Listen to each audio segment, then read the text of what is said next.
A Victorian Christmas Break-In, written by Elizabeth Blandford.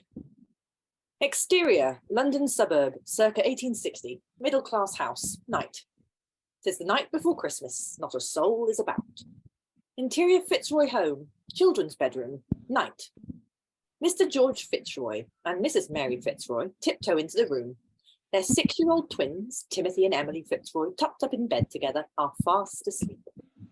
Oh, George, don't they look like little angels?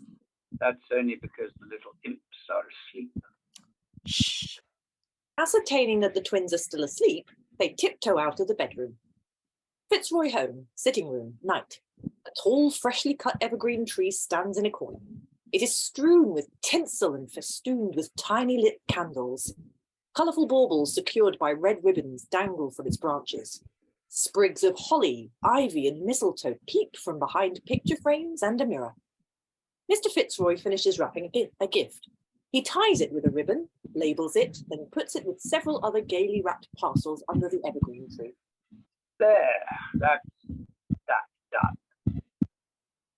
Mary drops an orange into the toe-piece of each of the 3 stockings hanging from the mantelpiece. The few coals in the grate are almost spent. Who's the 3rd stocking for? Santa's Claus's little helper, of course. Oh, what fun Christmas is now. There was nothing like this when we were children. Oh, put a handful of these nuts and raisins into each stocking. Now, these are a special treat. She shows him a pink sugar mouse, then drops one in each stocking. Finished, dearest? There's just one last thing, a snack for Santa Claus. Why is heaven's there? Mary places a cup of posset and a dish of mince pies on a small side table next to the hearth. I promise the twins that Santa will leave them presents in exchange. Really, Mary, you should fill their heads with such arrant nonsense. Now, George dear, don't be stuffy. Apparently, Dutch children started the custom. It is said even Queen Victoria and Prince Albert pay heed to the tradition. Oh, well, in that case, noblesse oblige. A church clock strikes 10. Taking the oil lamp, they retire. The many tiny candles on the tree throw a flickering light over the room and cast menacing shadows upon its walls. Sitting room, later that night. There are scuffling noises in the chimney. A stunted, barefooted waif drops down in an avalanche of soot and lands amongst the cold cinders and ash. He sneezes, rubs his red-rimmed eyes and inflamed nose with a filthy sleeve. Stepping out of the fireplace, he notices the mince pies.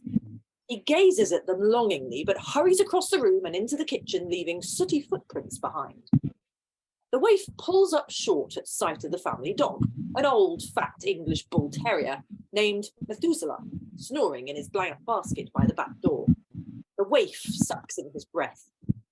Methuselah lifts his weary head, sniffs, sneezes, and snorkles before dropping back to sleep. The waif lets his breath out. A whistle sounds outside. The waif tiptoes by the dog and unbolts the back door. The door swings open. In steps Santa Claus, grasping an empty sack. He cuffs the waif. Took you so long. He scans the kitchen, taking care not to wake Methuselah. He follows the waif's sooty footprints to the sitting room. Children's bedroom. Timothy awakens. He sits up in bed listening to the strange noises. He shakes Emelye's shoulder. Emelye, wake up. I heard reindeer on our roof. I think Santa Claus came down the chimney and is downstairs. Emelye, eyes tightly shut, shrugs off his hand, turns over. Sitting room. The waif crawls under the Christmas tree and carefully slides the presents out to Santa, who stuffs them into his empty sack. Crawling back out, the child inadvertently knocks a bauble from its ribbon. It smashes on the floor. Santa cuffs the poor, unfortunate waif. Careful, boy. We don't want any nosy bobbies to come a-calling. Children's bedroom. The crash from below awakens Emelye. Eyes wide open, she bolts up in bed. That must be Santa. Who else could it be? Timothy climbs out of bed, puts on his dressing gown and slippers. I'm going downstairs. I want to see what Santa Claus has brought me. Father will be cross. You know he's forbidden us to open our presents before he gets up.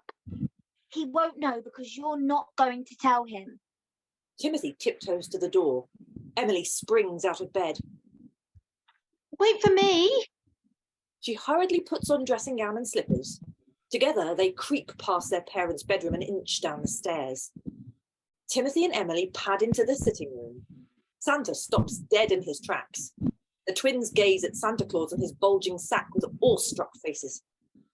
See, Emelye, I was right. It is Santa Claus. Hello, Santa. Mother left food out for you so you would give us presents in exchange. Emelye points to the posset and mince pies upon the side table. That is very kind, children, but I've eaten too many mince pies already tonight. Still, let me look in my sack anyway.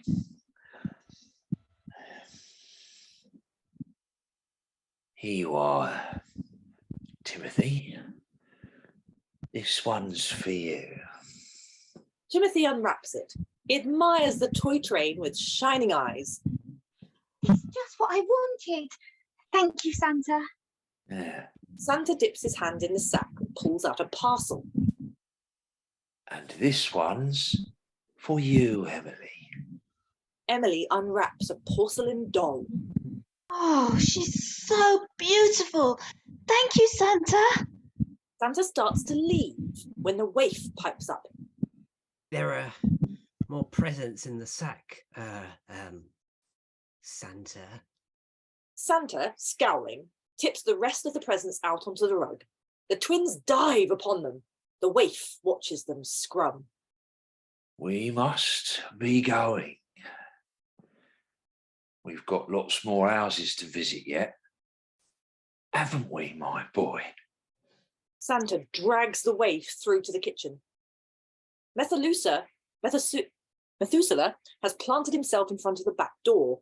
He sniffs, sneezes, and begins to howl. Desperate to escape, Santa pushes by him. Methuselah clamps onto his ankle. Santa, biting back a scream, tries in vain to shake him off. George rushes in brandishing a heavy-looking candlestick. You should know that a bull terrier never lets go. Methuselah will keep you here until the constabulary arrives. Mary appears in the doorway. She beckons the waif. Come here, you poor wretched child. Let me clean you up for Christmas. Dining room, Christmas Day.